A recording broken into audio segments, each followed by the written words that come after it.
In today's video, we're going to be talking about lawyers. If you are a new dealer or you plan on getting to the automotive game, should you get a lawyer? How do you get a lawyer? What type of lawyer should you get? So this is what I'm going to try to answer here in today's video. Now, this topic is very generic for any kind of new dealer in the sense where whether you from the States or you from Canada. And the reason I'm mentioning that, looking in the back end of our YouTube system, I'm seeing that we have a lot of subscribers from the United States, and we also have our Canadian-based subscribers are growing as well. Talking about subscribers, only I think 9% of our viewers are subscribed. So please feel free to hit that subscribe button. It does help the YouTube algorithm. Give us a thumbs up in order for YouTube to show those videos to people who need to see it, and just, you know, to help support the channel. It's free, and we appreciate you doing that. Now, get into the topic.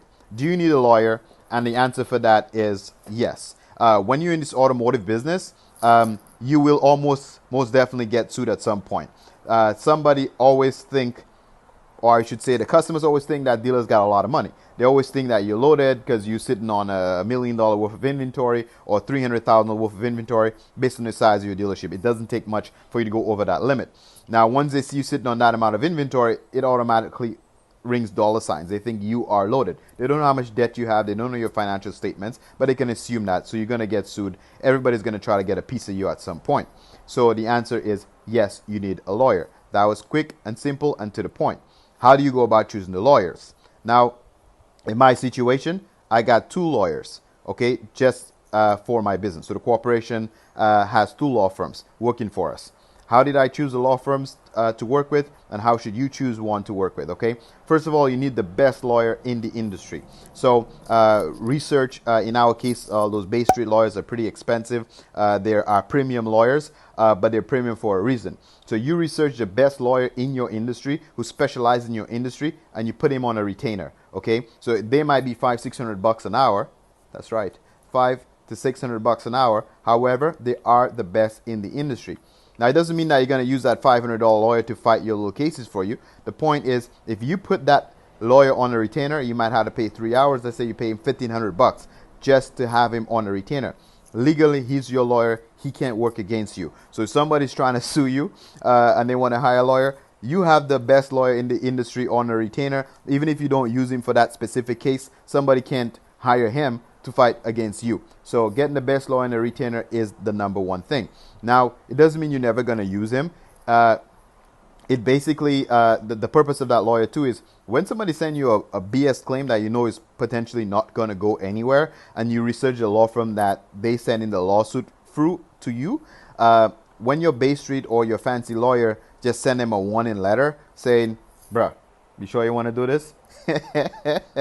Sometimes it kills it right there because they realize your lawyer is serious and you don't have a joke of a lawyer on your retainer, okay?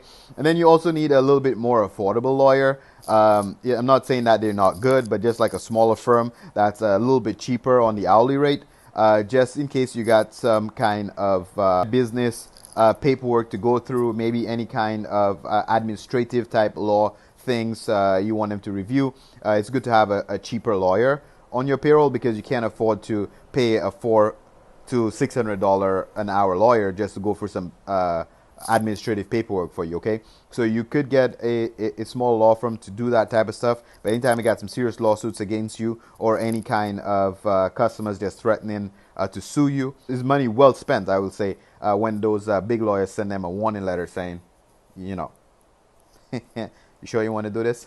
Anyway, hopefully this was helpful. It will be the best money you spend in this industry. I know it sucks to just pay that amount of money to have on a retainer, but keep in mind, when that money is on a retainer, the money's not spent. It's not used yet. It's just letting you know that when you pay a retainer, you technically are paying for future use of that lawyer, okay? So you pay him $1,500 now. Eventually, when he have to write a letter for you, let's say that letter costs $500, then it comes off of that retainer you already paid. So you're just prepaying for future service. Anyway, hopefully this was helpful. Don't forget to give it a big fat thumbs up and let me know in the comment section below if that was helpful for you, okay?